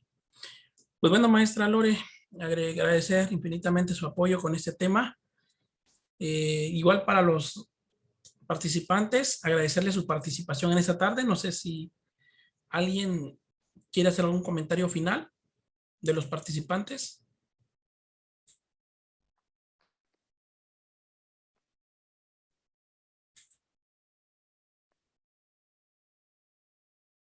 Ok, muy bien. Muy bien, muy bien. Excelente. Buenas tardes, ¿sí podría repetir el número, por favor? Sí, está en el chat, pero se lo repito. 951-423-6508 para la obtención de su constancia digital. Pues bueno, aprovecho el espacio también para invitarlos a un diplomado que vamos a iniciar en salud pública, ¿sí? En salud pública, el próximo 3 de abril. Próximo 3 de abril vamos a iniciar nuestro diplomado en salud pública. Maestra Lore, no sé si me puede hacer hospedador, por favor. Bueno, Julia Quiñones Nieves dice que va, por favor, maestra, para que les proyecte el cartel y hacer la publicidad de nuestro diplomado. Julia Quiñones Nieves va a querer constancia, ok. Hay que mandar un WhatsApp a este celular, Julia, por favor, el 951-423. A ver, maestro, creo ya lo puse. Dígame si ya está. No. Y nada más le dice obsequio, le da ahí más y... Ajá, ya estoy ahí y ya de ahí le di. Porque sigue apareciendo. Déjenme checar por acá, a ver. A ver. No. Ya quedó, okay. Maestra, gracias. Pues la maestra Lorena es ponente, profesor titular de este diplomado en salud pública. Les voy a mostrar aquí el cartel rápidamente de este diplomado y la maestra Lorena es la que va a estar con nosotros de profesora en este diplomado, denominado Diplomado en Salud Pública, que inicia el domingo 3 de abril. Las clases van a ser los días domingos en un horario de 10 de la mañana a 6 de la tarde. La duración es 4 meses. Va a ser plataforma Zoom. Está dirigido a estudiantes pasantes y licenciados en enfermería. Son 2 sesiones por mes con un valor curricular de 140 horas, cupo limitado a 30 alumnos, una inscripción de 750 pesos y una mensualidad de 750 pesos. ¿Sí? Quien desea incorporarse a este diplomado en salud pública, igual en el WhatsApp, por ahí los que ya están agregados en el grupo me pueden mandar su nombre y los podemos agregar al grupo del diplomado en salud pública. Están todos invitados, una duración de 4 meses, aval académico, Escuela Superior Nido de Sócrates del estado de Oaxaca. Bien, también les comparto que para la próxima semana, el próximo martes, sí, el próximo martes vamos a tener un curso que ya nos habían solicitado para el martes 22 de marzo. Ana Rosa Radilla, si estás por ahí, Ana Rosa, y me escuchas, el curso que me pediste, Ana Rosa Radilla, curso de proceso enfermero. Sí, vamos a tener un curso de proceso enfermero el próximo martes 22 de marzo a las 6 de la tarde con la maestra Angélica Marín Camacho, es la que nos va a dar este curso. Y pues bueno, invitarlos a todos que nos acompañen a este curso. Yo les haré llegar la invitación al grupo de WhatsApp. Los 2 grupos que tenemos son 2 grupos, cursos de enfermería Oaxaca y el otro grupo que ya está lleno, que siempre lleva el nombre del curso que vamos a tener. Qué bueno, nosotros también lo solicitamos. Muy bien, Aude, ¿sí? Ok, Ana Rosa Radilla, te veo ahí. Y también les comento que vamos a aperturar un diplomado en proceso de atención enfermería. ¿Sí? Un diplomado en proceso enfermero. Se está programado para aperturarse en el mes de mayo. Igual va a ser un diplomado en línea con la maestra Angélica Marín Camacho. ¿Sale? Y están todos cordialmente invitados. Ana Rosa Radilla, tienes que ser la número 1 de la lista inscrita en ese diplomado. ¿Sale? Pues bueno, vamos a despedir la sesión. Maestra Lore, muchas felicidades y la esperamos en el diplomado, maestra, ya el domingo. Usted inicia. ¿Cierto, verdad, maestra, o no? Creo que sí. ¿Cierto? Inicia el primer módulo. Creo que sí. Ah, y otra cosa, el cierre del diplomado de salud pública es presencial en Yerbelagua, Oaxaca. Imagínense, ahí en Yerbelagua, cerrando el diplomado, ¿eh? Y es en verdad, pues ya me voy a vivir a Oaxaca entre el diplomado de terapia de infusión y salud pública, ya me voy a ir para allá. Así es, maestra Lore. Sí, vamos a hacer el cierre en Oaxaca, Oaxaca capital, presencial. ¿Sale? Perfecto. Pues bueno, vamos a terminar la sesión. Muchísimas gracias a todos. Nos vemos el próximo martes, los esperamos. Sus constancias se las vamos a mandar por ahí para la licenciada Zaire. A más tardar el sábado, licenciada Zaire, les hago llevando las constancias. Y al resto de los compañeros, entre sábado, domingo y lunes, les hago llegar sus constancias también. Por favor, a veces tarda un poquito por el proceso de firma, ¿sí? Porque el protocolo es enviar la lista a la universidad coteja, hace la elaboración de la constancia y finalmente hace los sellos, folios y ya nos entrega. Y ya nosotros tenemos que escanearlas y enviárselas a cada uno de ustedes por WhatsApp, se les envía. Bueno, muy buenas noches a todos. Nos vemos el próximo martes. Que Dios los bendiga. Cuídense mucho. Buenas noches. Buenas noches, hasta luego. Buenas noches, gracias. Buenas noches.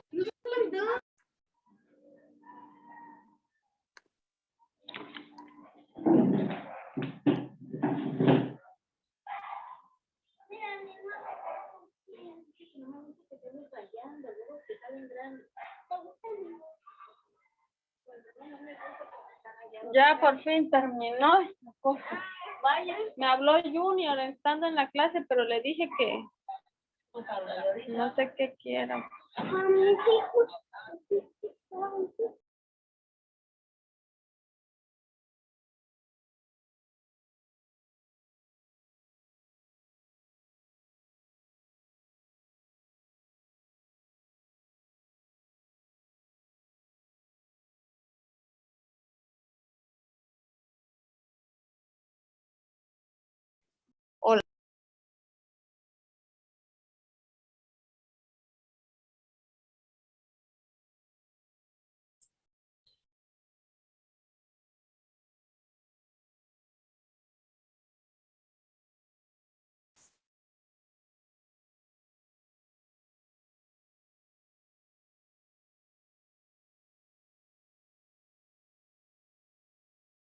Ana Rosa Radilla, ¿estás por ahí? Ana Rosa.